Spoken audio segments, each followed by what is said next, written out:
a message that this country is waking up and we want to protect our civil liberties as well as our economic liberties. The Patriot Act, we know, has nothing to do with patriotism. They always name it opposite of what it is. The Patriot Act is literally the destruction of the Fourth Amendment. That's what it's all about.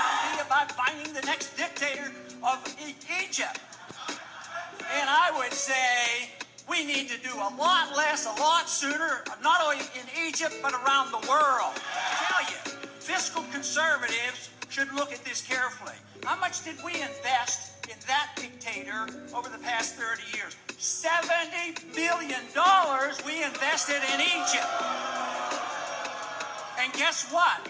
The government is crumbling and the people are upset, not only with their government, but they're upset with us for propping up that puppet dictator for all those years. Foreign aid is taking money from the poor people of a rich country and giving it to the rich people of a poor country. And there can't be a better example of that than what we did with Egypt. We took money from you, made people poorer, it contributed to our debt, billions and billions of dollars, and all we get is chaos from it. Because the people don't like us propping up their dictators no more than we would like it if a foreign country came in here and propped up a dictator in our country. There's nothing wrong with what the founders talked about. They talked about having friendships and trading, getting along with people, and staying out of the entangling alliance in the internal affairs of foreign nations when it's none of our business. So it makes no sense for us to think that we can keep troops in 135 countries, 900 bases, and think we can do it forever. So no matter how badly you want us to do that, it's time to reassess that foreign policy. It's time for us to bring troops home. We've had troops in Japan since World War II and in Germany. Why are we paying for their defense? And we're going to continue to bail out. We're going to continue to spend the money. Nobody wants to cut. I'm sure that half the people in this room won't cut one penny out of the military.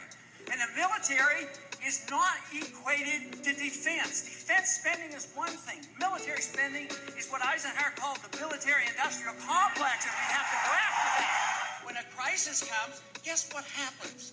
Guess who does the bailing out? The Federal Reserve used $4 billion to pass out without congressional approval, and most people say, oh, well, that's the Federal Reserve's job to do that.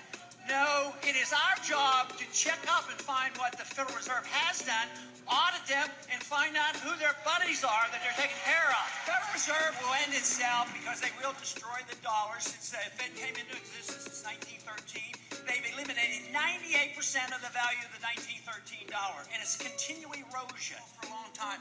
It's the bipartisanship of the welfare system, the warfare system, the monetary system, the challenge to our civil liberties. It all goes through with support from both parties. So there's way too much bipartisanship. This should be a challenge of the issue of philosophy, good philosophy versus bad philosophy. We have been blessed. It's been the greatest country, most freedom, most prosperity. My concern is I'm afraid we're losing it. I'm afraid we've given up on our devotion to liberty. That's where our problem is. The best way to get people to act more like us if we're doing a good job is for us to have a sound economy, a sound dollar, treat people decently, have a foreign policy that makes common sense, treat people like we want to be treated, and then maybe they would want to emulate us and say, freedom does work, and we ought to try it. We should all swear off the use of violence against our neighbors, our friends, or our other countries.